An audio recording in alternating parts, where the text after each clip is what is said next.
Imagine discovering that your wife is pregnant.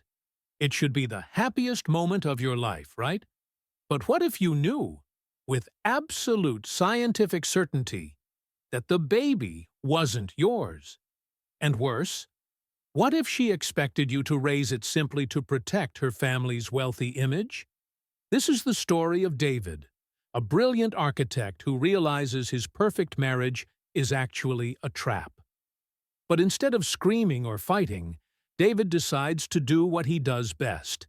He plans a demolition. If stories about cold calculation, betrayal, and the heavy price of arrogance keep you on the edge of your seat, please hit subscribe and stay with me. It really helps the channel grow. Now, watch closely as the foundation begins to crack. Let's begin. The notification on the iPad screen was mundane, a shared cloud sync from Catherine's medical portal, but the attachment date was 3 weeks old. David zoomed in on the ultrasound image, the tiny, grainy smudge of life labeled gestational age. 8 weeks. He did the math. 8 weeks ago, he was in Tokyo for the master plan unveil. Catherine was in Martha's vineyard, clearing her head, with old friends. The math didn't just fail, it accused. When Catherine walked into the penthouse living room moments later, holding a gift box and wearing a shy, practiced smile, David didn't scream. He simply locked the iPad, sipped his scotch, and prepared to watch the performance of a lifetime. The winter sun over Boston was failing, casting long, bruised shadows across the Charles River. From the 42nd floor of the Sterling Building, the city looked like a circuit board, cold, logical, and humming with electricity. David Wright stood by the floor-to-ceiling glass of his corner office, staring down at the grid. As the principal architect of Wright Architecture, his job was to impose order on chaos. He understood load paths, tension, and compression. If a beam was weak, you reinforced it. If a foundation was flawed, you didn't build. You excavated. His phone buzzed on the mahogany desk. A notification from the family cloud account. iCloud sync complete. Catherine's iPad. David frowned. Catherine usually kept her devices siloed, a habit she attributed to client confidentiality at Whitmore Capital, but which David had long suspected was simply a boundary of her aristocratic upbringing. He tapped the notification. It opened a folder of recently saved images. Most were mundane, screenshots of interior design inspiration, a receipt for a vintage Hermes bag, a dinner reservation at the Beacon. And then, the anomaly. A medical file, a sonogram. David's finger hovered over the glass. His heart performed a strange, syncopated rhythm, a skip and a thud. He opened the image. The black and white grain showed a gestational sac, a tiny alien being of life. Patient, Catherine Whitmore Wright. Date, January 18th. Gestational age, 8 weeks, 2 days. David stopped breathing. He closed his eyes, his mind instantly accessing his calendar like a blueprint. 8 weeks ago, November. He had been in Tokyo for the master plan presentation of the Shibuya project. He was gone for 10 days. Catherine had stayed behind. She had gone to her family's estate in Martha's vineyard to close up the summer house and disconnect. 8 weeks. The math was not ambiguous. It was absolute. Biology did not care about excuses or gray areas. He stared at the image again. A wave of nausea rolled through him, hot and acidic, contrasting with the icy air conditioning of the office. He didn't feel sadness, not yet. He felt a profound, disorienting sense of vertigo, as if the floor of the skyscraper had suddenly vanished. He scrolled to the next image in the sync, a screenshot of a text message, unsaved number. He doesn't have to know, Cat, but I need to know if it's mine. You owe me that much after the vineyard. David turned off the iPad. He placed it gently on the desk, aligning it perfectly parallel with the edge of his blotter. He walked to the liquor cabinet, poured 2 fingers of Macallan, and drank it standing up, staring at the frozen river. She was pregnant. It wasn't his, and she hadn't told him. The elevator chimed. It was late, past 7 p.m. David? Her voice was melodic, practiced, the voice that charmed boardrooms and charity galas. Catherine stood in the doorway, wrapped in a camel hair coat that cost more than most people's cars. Her cheeks were flushed from the cold, her blonde hair perfectly coiffed. She held a small white box tied with a satin ribbon. "You're still here," she said, walking in, bringing the scent of expensive vanilla and winter air with her. "I thought I'd surprise you." David turned.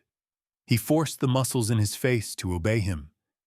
He had practiced this mask in 100 client meetings when the budget was cut or the design was rejected. Calm, composed, listening. "Just finishing up the renderings for the seaport bid," David said.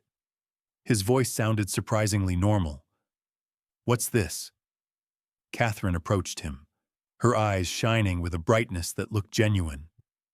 She placed the box on the desk, right next to the iPad he had just locked. "Open it," she whispered, her hand resting on his forearm. Her touch, usually grounding, now felt like a brand. David untied the ribbon. He lifted the lid. Inside, nestled in white tissue paper, was a pair of tiny knitted cashmere booties. Gray. Neutral. He looked up at her. Catherine was biting her lip, feigning nervousness. "We did it, David," she said, her voice trembling with emotion. "I went to the doctor today. We're pregnant." She waited for the reaction. She expected the lift, the spin, the tears of joy. She expected the architect to marvel at the new addition to his legacy. David looked at the booties. Then he looked at the iPad, black and silent. Then he looked at his wife. "Pregnant?" he repeated. 8 weeks, she lied. Or rather, she told the truth about the time, but lied about the context. "It must have happened right before you left for Tokyo. A goodbye present." She smiled, and in that smile, David saw the terrifying extent of her confidence. She didn't think he was stupid. She just thought she was untouchable. She believed her reality was the only one that mattered. David reached out and took her hands. They were warm. "This is unexpected," he said. "Are you happy?" she asked, tilting her head. David pulled her into a hug, burying his face in her neck so she couldn't see his eyes. He stared over her shoulder at the city lights, cold and distant. "I'm overwhelmed, Catherine," he said, his voice muffled. Truly overwhelmed. Structure compromised. His mind whispered, "Initiate emergency protocols." The following morning, David woke up before the alarm. He lay still in the king-sized bed, listening to the rhythmic breathing of his wife. In the soft gray light of dawn, Catherine looked innocent, her hand resting protectively over her flat stomach. It was a picture of domestic bliss that 24 hours ago would have filled David with a profound sense of purpose. Now it looked like a stage set. He slipped out of bed, moving with the silent precision he had honed over years of navigating construction sites without disturbing the dust. In the kitchen, while the espresso machine hissed, David opened his laptop. He didn't look at architectural drafts today. Instead, he logged into the Verizon family account. He had always handled the bills. Catherine found administrative tasks pedestrian, and for years, He had auto-paid them without a second glance. He downloaded the call logs for the last 3 months and exported them to a spreadsheet. He filtered by duration and frequency. One number stood out. A 508 area code. Martha's Vineyard. The calls started in late October. They spiked in November, the week she was supposedly alone at the estate reading novels and drinking tea. They tapered off in December, only to resume heavily in the last week. David cross-referenced the number using a reverse lookup tool he used for vetting contractors. Registrant: D. Stone. Derek Stone, the artist. The mistake from her college years she had sworn was a chaotic chapter long closed. The espresso machine beeped. David closed the laptop just as Catherine walked in, wearing a silk robe, looking radiant. "Morning," she hummed, wrapping her arms around his waist from behind. "You're up early." "Just checking the schedule," David said, turning to kiss her forehead. His lips felt cold against her warm skin. "I wanted to make sure I cleared the evening for dinner with your parents. It's a big night." "They are going to be thrilled," Catherine said, pouring herself an herbal tea. "Dad has been pestering me about a grandchild for 5 years." "I bet he has," David said, his voice level. "Let's hope the baby has the Whitmore determination. And not the Stone instability," he added silently. The dinner took place at the Whitmore family townhouse on Commonwealth Avenue, a fortress of limestone and old money.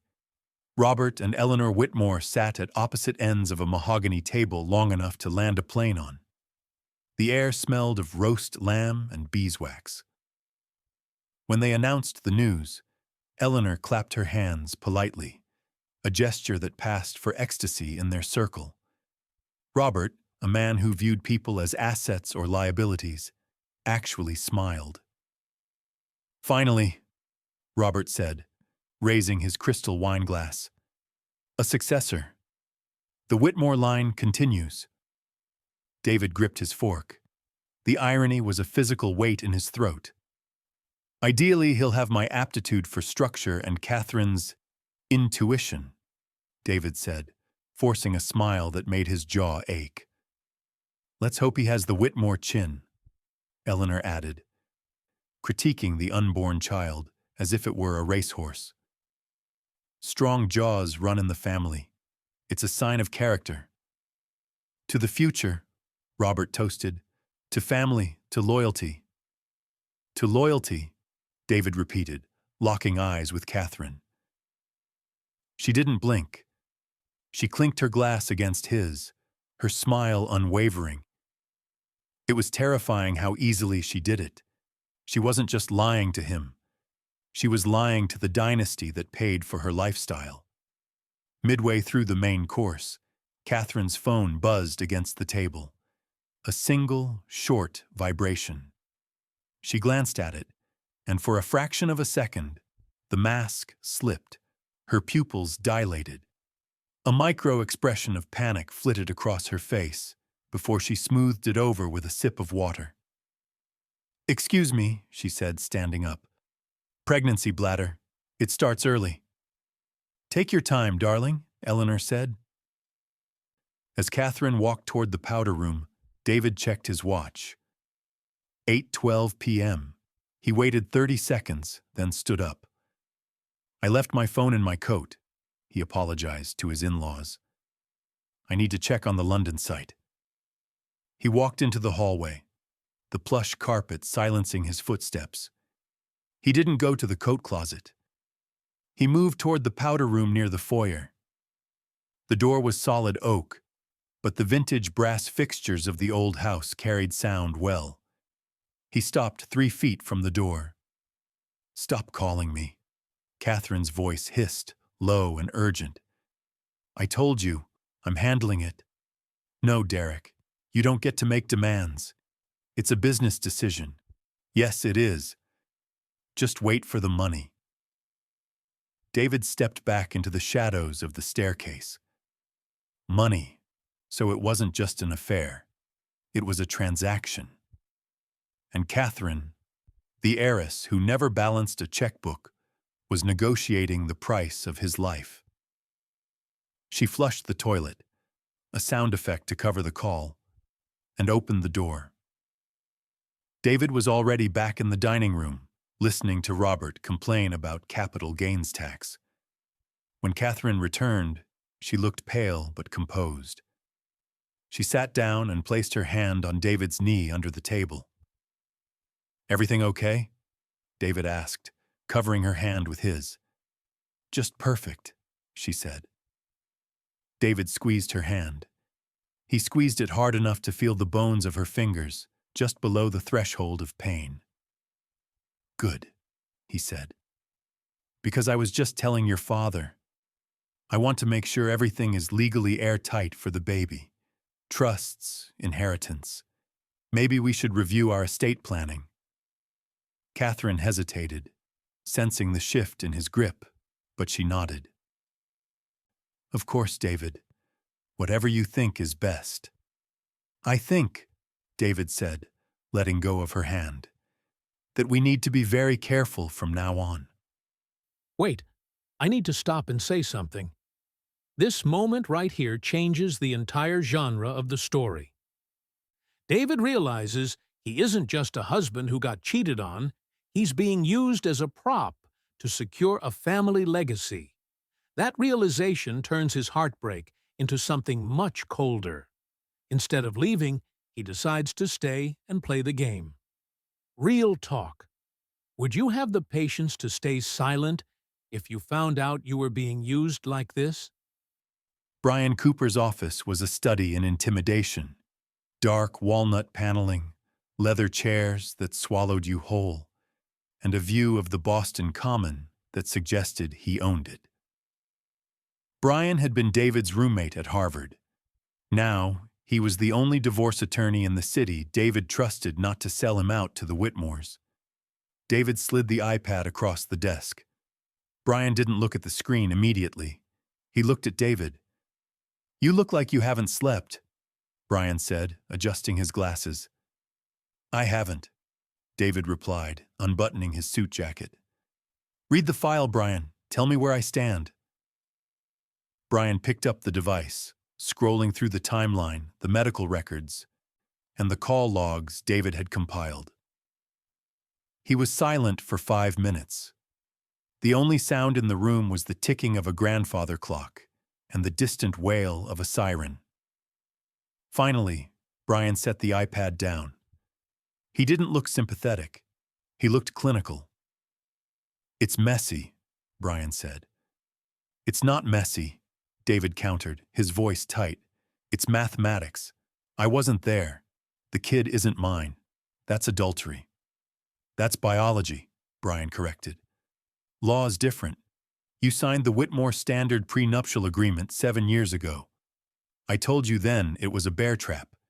You said it didn't matter because you were in love." "I was," David said, the past tense tasting like ash. "What does the contract say?" Brian opened a physical file on his desk. He had pulled the original contract from the archives before David arrived. He put on his reading glasses. "Section 8, paragraph 4. The infidelity clause," Brian read.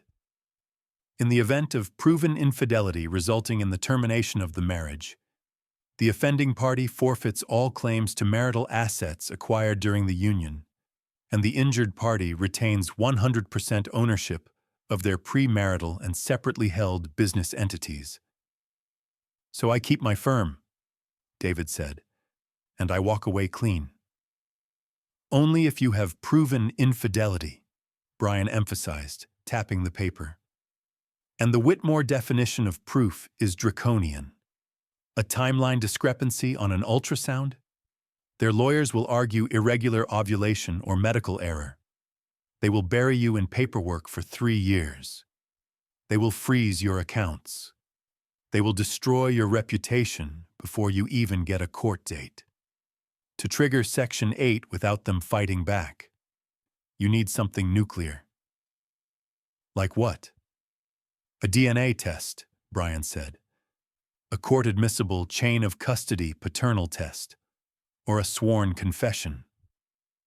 David stood up and walked to the window. She'll never confess, and she won't agree to a DNA test while she's pregnant. She knows it's her leverage. Then you wait, Brian said ruthlessly. You wait until the baby is born. You swab the cheek. You drop the bomb. I can't live a lie for 7 months, Brian. I can't build a nursery for another man's child. You have to, Brian said, closing the file. Because if you file now, based on suspicion, they will invoke the reputation clause. They'll say you're abandoning a pregnant woman. You'll be a pariah in this town. You'll lose your clients. Right architecture relies on Whitmore connections. If you want to leave with your dignity and your business, you need to catch her in a way that humiliates them so badly they have no choice but to settle quietly. David stared at the city. He thought about the phone call he had overheard. Money. Derek Stone wanted money. There might be another way, David murmured. She's paying him off, or she's about to. Financial infidelity is also a breach, Brian noted, interested. I need to get closer, David said, the plan forming like a sketch on a napkin. I need to stop avoiding her. I need to be the perfect, involved father. I need to go to every doctor's appointment. I need to be so supportive that she gets careless. Brian nodded slowly. The Trojan horse strategy. It's dangerous, David. You have to look her in the eye every day and lie. David turned back to his friend.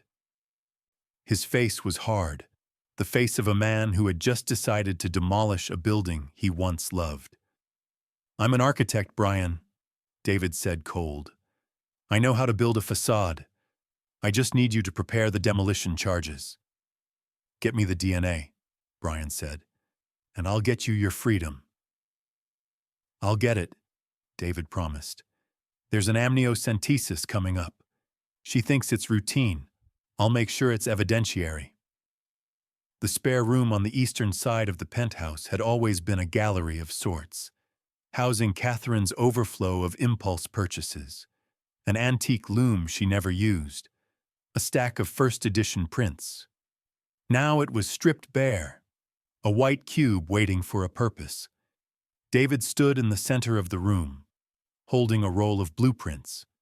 He looked every inch the professional architect, sleeves rolled up to his elbows, a laser measure in his hand, his expression one of intense concentration. I was thinking, Catherine said, stepping gingerly over a drop cloth. She was wearing a loose cashmere sweater, already leaning into the maternity aesthetic. Soft yellows, neutral tones, something calming. David snapped the tape measure back. Yellow is fine, but we need to consider the light. This room gets direct morning sun. It exposes everything. He walked to the window, tapping the glass. I want to do a custom build-out. Built-in shelving here, a reading nook there. I want to design this room around the child's potential. He unrolled the blueprints on a sawhorse table he'd brought in. Catherine moved to stand beside him, her shoulder brushing his. You've already drawn plans? She asked, touching the paper. Of course, David said, his voice warm, betraying nothing. I want to be prepared. You know, genetics are fascinating. I was looking at the Whitmore family tree last night. Your father has that engineer's mind, very linear. My father was a mechanic. We're people who work with our hands, with structure. He paused, picking up a pencil and making a small adjustment to the drawing. But sometimes traits skip a generation, or they come from unexpected places. Catherine laughed, but the sound was brittle. What do you mean? I mean, David said, looking up from the paper to lock eyes with her. What if he's artistic? What if he hates structure? What if he's chaotic? We should design the room to be flexible, just in case he takes after someone else in the gene pool. Catherine's smile froze. It didn't drop, but it lost all its life. Who else would he take after, David? It's just us. I meant a great aunt or something, David said smoothly, returning to his drawing. You told me once you dated a painter in college. Derek, was it? You said he was brilliant but completely unmoored. I just hope our son gets my stability. Not that kind of volatility. Nature versus nurture, right? The mention of the name was surgical.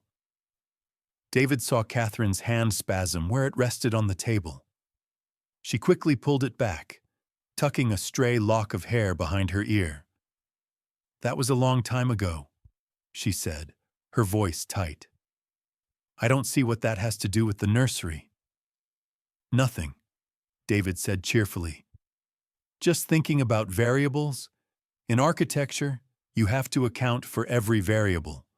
Wind load, thermal expansion, hidden defects. He marked an X on the wall where the crib would go. Speaking of hidden defects, the doctor's office called me to confirm the amniocentesis next week. Catherine stiffened. I was thinking of skipping it. It's invasive, and we're low risk. I insisted, David said, turning to face her fully. I want to be sure everything is perfect. And besides, we can find out the gender with 100% certainty. No guessing. I need to know if I'm building for a boy or a girl. I hate ambiguity, Catherine. You know that. He stepped closer, invading her personal space just enough to be unsettling. He placed a hand on her stomach. We need to know exactly who is in there, don't we?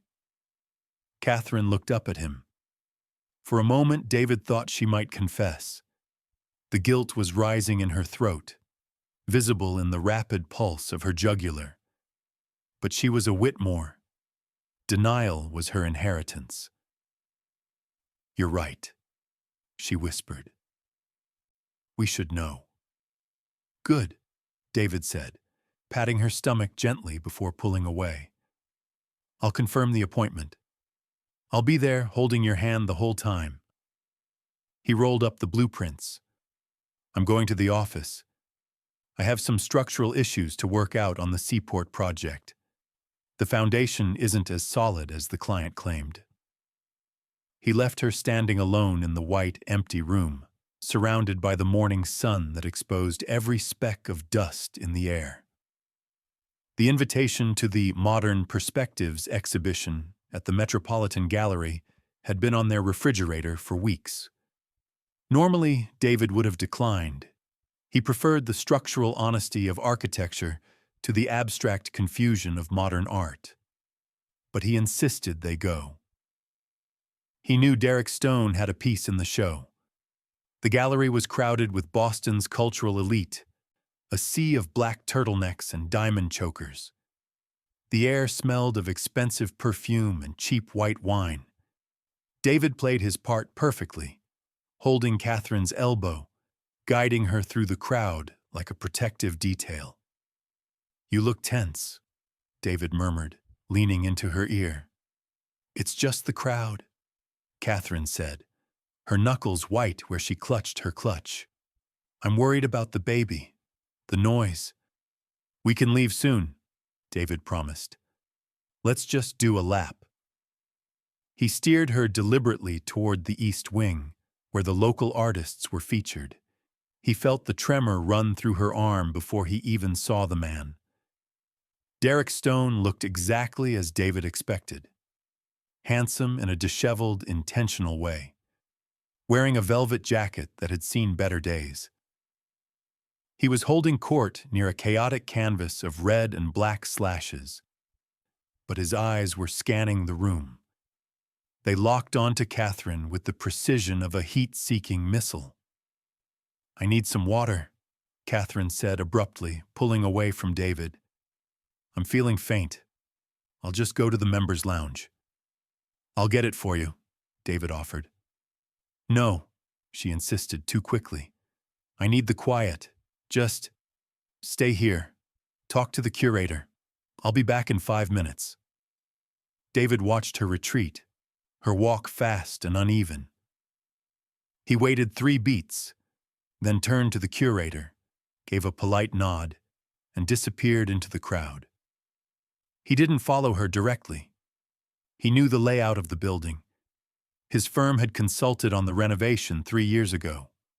He took the service stairs up to the mezzanine balcony that overlooked the secluded sculpture garden adjacent to the lounge. It was dark down there, illuminated only by the ambient city glow, but David had a clear line of sight. Catherine was pacing near a bronze statue. A moment later, the service door opened, and Derek slipped out. David stood in the shadows of the overhang, looking down like a gargoyle. He couldn't hear every word through the glass, but the body language was a screaming headline. Derek moved to embrace her. Catherine shoved him back, hard. David cracked the balcony door open just an inch. The cold winter air carried their voices upward. Promised me cash, Cat. Not a wire transfer, cash. Derek's voice was jagged, desperate. I can't withdraw $10,000 without David seeing the notification, Catherine hissed. He watches the accounts. He's been attentive. That's your problem. I'm the father. I have rights. You have nothing. Catherine's voice dropped to a venomous whisper, a tone David had never heard her use. You are a biological necessity, Derek. Nothing more. You were supposed to be the fun distraction in the vineyard, not a liability. Is that what our kid is? A liability? The child, Catherine corrected, is a Whitmore. It's my legacy. It's the key to my trust fund releasing the next tier of capital. You are not part of the equation. Now take this and go. David watched as his wife reached into her clutch and pulled out a thick white envelope. She shoved it into Derek's chest. This is all I have in cash right now. If you come near David or my parents or the gala next week, I will ruin you. I will have my father buy every gallery in this city and blacklist you until you starve. Derek took the envelope. He looked at it, then at her, laughing bitterly. You're cold, Cat. Even for a rich girl. I'm a mother, she said. I'm protecting my family. David gently closed the balcony door. He stepped back into the warmth of the gallery, his heart beating with a slow, heavy thud. It wasn't just infidelity. It was industrial espionage. She had used Derek to manufacture an heir because David hadn't provided one on her timeline. She was protecting the family, yes. But David realized with crystalline clarity that he wasn't family. He was just the public face. The respectable architect needed to legitimize the bastard child of a starving artist so the Whitmore money could keep flowing. He walked back to the main hall, picked up 2 glasses of sparkling water, and waited. When Catherine returned 10 minutes later, she looked composed, though her lipstick was slightly smudged. Better? David asked, handing her the glass. Much, she said, smiling weakly. Just needed some air. Good, David said, taking a sip of his own water. I was just looking at that painting over there, the red and black one. It's titled The Cost of Admission. Interesting, isn't it? Catherine followed his gaze to Derek's painting. She didn't flinch this time. She just took a sip of water and turned her back on it. I don't like it, she said. It lacks structure. I agree, David said. It's going to fall apart any day now. Think about this for a second. David has completely shifted from the victim to the predator. Watching from the balcony while she pays off her ex, It's such a power move. He's letting her dig her own grave with that money, gathering evidence for the final blow. It takes so much self-control not to intervene. If you were in his position, would you have confronted them right there, or waited like David? The night before the Whitmore Foundation Gala, the penthouse was quiet, but the air pressure was dropping. It was the specific, heavy silence that precedes a tornado. Catherine was sitting at her vanity, brushing her hair with rhythmic, distracted strokes. David lay in bed, reading a book he hadn't turned the page of in 20 minutes. He knew she was going to speak. He could feel her rehearsing the lines. "David," she said softly, not turning around.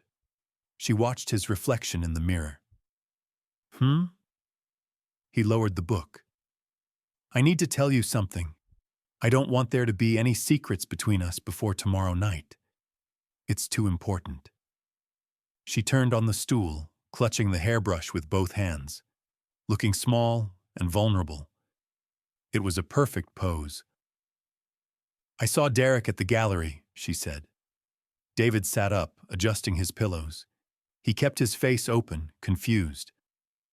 "The artist? I thought you said you didn't speak to him." "I lied," she confessed, tears instantly welling in her eyes. He approached me. He's been emailing me, David. He's obsessed. He heard about the pregnancy through mutual friends, and he's been trying to claim that maybe there was overlap." She stood up and walked to the bed, sitting on the edge, taking David's hand. Her palms were sweating. "I was so scared you'd be angry," she whispered. "I met him at the gallery to tell him to stop, to threaten him with a restraining order. I didn't want to worry you with his delusions. You've been so stressed with the firm." David looked at her. It was a masterclass in gaslighting. She was taking the truth, that Derek was the father and blackmailing her, and twisting it into a story where she was the victim of a stalker and David was the protector she didn't want to burden.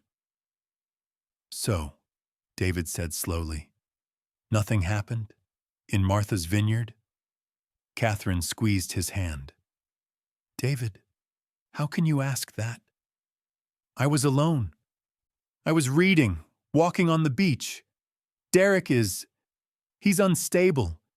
He's just trying to get money out of us because he knows who my family is. The baby is yours.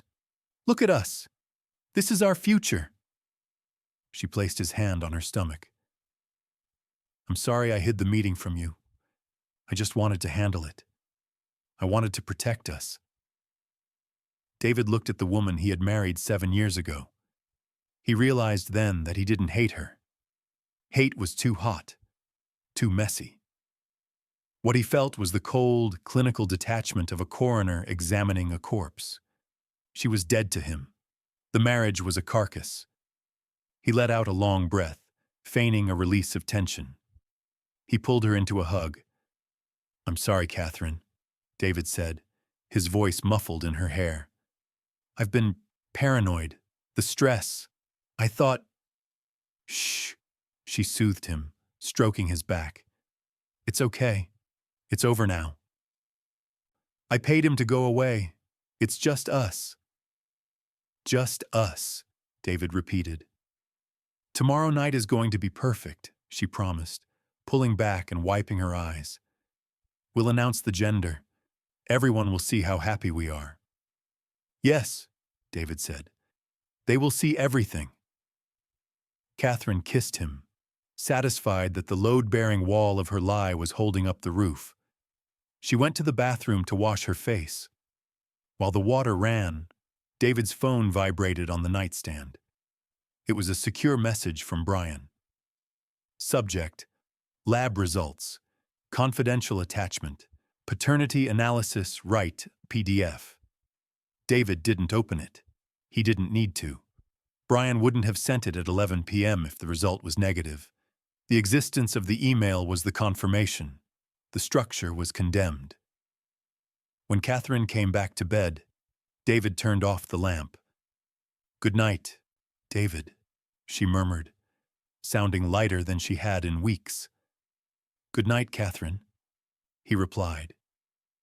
He lay awake in the dark, visualizing the gala. He thought about the speech he had prepared. He thought about the prenuptial agreement, Section 8.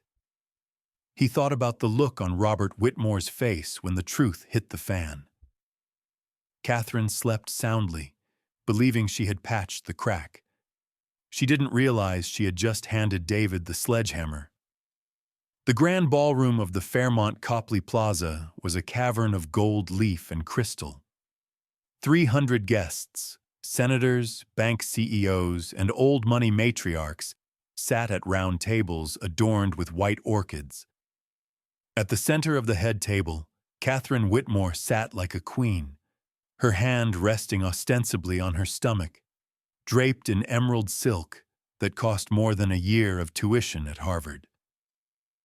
David sat beside her, adjusting his cufflinks. He drank nothing. His senses were hyperacute. He noticed the slight tremor in Robert Whitmore's hand as he held his scotch. He saw the way Catherine's eyes darted to the entrance every time the doors opened, fearing Derek might crash the party despite the payoff. But Derek wasn't the threat tonight. "Ladies and gentlemen," Robert Whitmore's voice boomed over the speakers, silencing the murmur of the crowd. "Tonight is about legacy. The Whitmore Foundation has supported this city for 50 years, but the greatest legacy is family." Applause rippled through the room, polite and practiced. "Please welcome my daughter Catherine and her husband, the brilliant architect David Wright, to share some special news." Catherine squeezed David's hand. "Ready?" she whispered, her eyes shining with the adrenaline of the spotlight. "Always," David said. They walked up the stairs to the stage. The spotlight blinded them slightly. Catherine took the microphone first. She was radiant. She spoke about love, about the surprise of new life, about how this child would carry the values of her grandfather into the next century. "David has been my rock," she said, turning to look at him with a gaze that looked so loving it almost made David hesitate. Almost. "He is building a nursery that is a work of art. I can't wait to see him be a father." The room cooed, a collective sigh of adoration. Catherine stepped back, gesturing for David to take the podium. He stepped into the light. He placed his hands on the lectern, feeling the cool wood. He looked out at the sea of faces, people who judged worth by lineage and bank accounts. "Thank you, Catherine," David said. His voice was steady, calm, the voice he used to explain to a client why a building had to be condemned. "Architecture is a discipline of truth. You cannot hide a flaw in the foundation. Eventually, gravity wins." He reached into his pocket and pulled out a small clicker. He had swapped the presentation file with the AV technician 30 minutes ago, accompanied by a $100 tip and a smile. "We wanted to show you the first image of the newest member of the family," David said. He clicked. The massive projection screen behind them lit up. It was the ultrasound image. The baby. The audience applauded politely. "A beautiful structure," David noted. "But as an architect, I always check the specs." He clicked again. The slide changed. The room did not applaud. The room went dead silent. The silence was physical. It sucked the air out of the ballroom. Projected on the 20-foot screen was a document, Gene Check Labs, Paternity Analysis. Subject, male fetus. Alleged father, David Wright. Probability of paternity, 0.0%. Conclusion, excluded. A gasp started in the back of the room and rolled forward like a wave. Catherine turned around, confused by the reaction. When she saw the screen, she made a sound that wasn't human, a strangled, sharp intake of breath. She stumbled back, clutching the podium for support. David didn't look at the screen. He looked at Robert Whitmore at the head table. The old man's face had turned a dangerous shade of purple. "It appears," David continued, his voice cutting through the rising murmur, "that while I designed the nursery, I did not provide the materials for the occupant." He looked at Catherine. She was paralyzed, her mouth opening and closing, her eyes wide with shock and horror. She reached for his arm, but he stepped out of range. Catherine mentioned legacy, David said to the stunned crowd. "The biological father is a man named Derek Stone. I believe he is an artist. Perhaps the child will inherit his creativity, since he certainly won't be inheriting my trust fund." He placed the clicker gently on the lectern. "I have instructed my attorney, Mr. Cooper, to file for divorce first thing tomorrow morning, citing the infidelity clause of our prenuptial agreement. This document," he gestured to the screen, "was obtained via the amniocentesis my wife kindly consented to last week. Science, unlike people, does not lie." David straightened his tie. He looked at the wreckage of his marriage, the humiliation of the Whitmore dynasty, and the absolute destruction of Catherine's social standing. It was a complete collapse, a controlled demolition. "Enjoy the rest of the evening," David said. "I believe the veal is excellent." He walked down the stairs, the sound of his dress shoes clicking on the hardwood floor, the only sound in the room before the chaos erupted behind him. He didn't look back. He walked straight through the center aisle, past the frozen waiters, and out the double doors. 3 weeks after the gala, the scandal had finally moved from the front page of the Boston Globe to the hushed whispers of the back pages.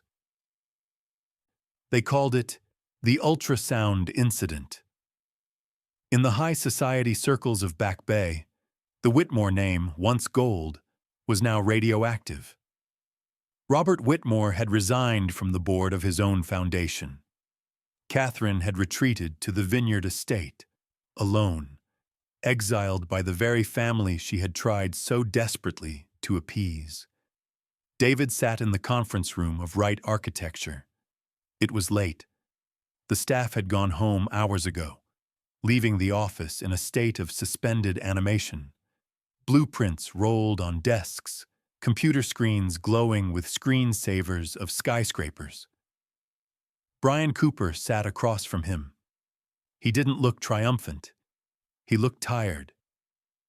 He slid a heavy folder across the polished granite table. "They didn't fight it," Brian said quietly. "Robert wanted to, but their PR team told him it was suicide. Section 8 holds. You keep the firm, the investments, and the apartment. She keeps whatever is left of her trust fund after the board restructures." David placed his hand on the folder. It felt cold. "And Derek?" David asked. "Gone," Brian replied. "He sold a story to a tabloid for $5,000 and bought a ticket to Mexico. He won't be a father to that child. Catherine is on her own." David nodded. He opened the folder. The settlement agreement was thick, a stack of legal pulp that represented 7 years of his life. He flipped to the final page. Catherine's signature was there. It wasn't the bold, sweeping autograph she used to sign charity checks. It was small, cramped, and shaky. David leaned in closer. Next to the W in Whitmore, the paper was buckled, a small, circular stain where the ink had bled slightly, a dried tear. He stared at the mark. He tried to summon a feeling of satisfaction. He had won. He had outmaneuvered a dynasty. He had protected his life's work from being annexed by a lie. But satisfaction didn't come. Instead, He felt the hollow echo of a room that had been emptied of furniture. He remembered the morning just a few months ago when she had given him the booties, the look in her eyes. It had all been a performance, yes, but for a moment he had wanted to believe the play. "David," Brian said softly, "you don't have to sign it tonight. We can wait." "No," David said. "Waiting implies there's something left to salvage. A structure this compromised can't be renovated, Brian. It has to be leveled." David reached into his jacket pocket and pulled out his fountain pen, a gift from Catherine on their first anniversary. The irony was not lost on him.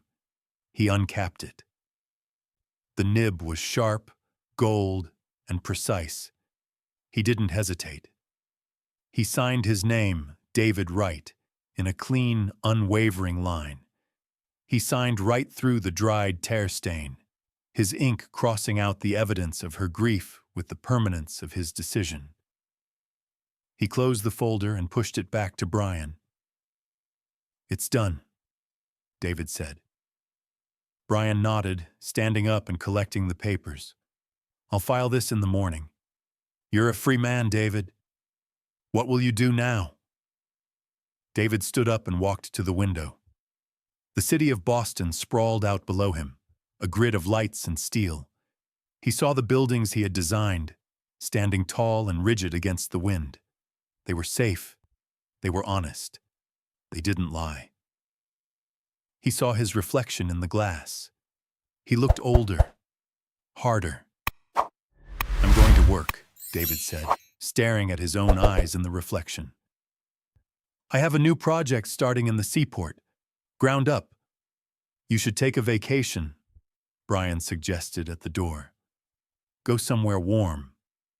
"No," David said, turning away from the window to look at the empty chair where his marriage had just been dissolved. "I don't need warmth. I need stability." Brian left, the heavy door clicking shut with a finality that echoed through the office. David was alone. He poured himself a drink, sat in his leather chair, and looked at the empty space on his desk where the framed photo of Catherine used to sit. He took a sip of the scotch. It burned, clean and sharp. He spoke to the empty room, answering the silent plea the tear stain had left on the paper. "You wanted a father for your child, Catherine. You should have chosen a man, not an architect. We only build on solid ground." What a bitter victory. David didn't just win a lawsuit. He dismantled a lie that was threatening to ruin his life. This story reminds us that while arrogance can build a tall tower, truth is the only solid ground. Sometimes, the bravest thing you can do is stop building and walk away. I want to hear from you. If you were David, would you have chosen the slow demolition or a quick confrontation? Let me know down below. Thank you for watching. I'll see you in the next story. Take care.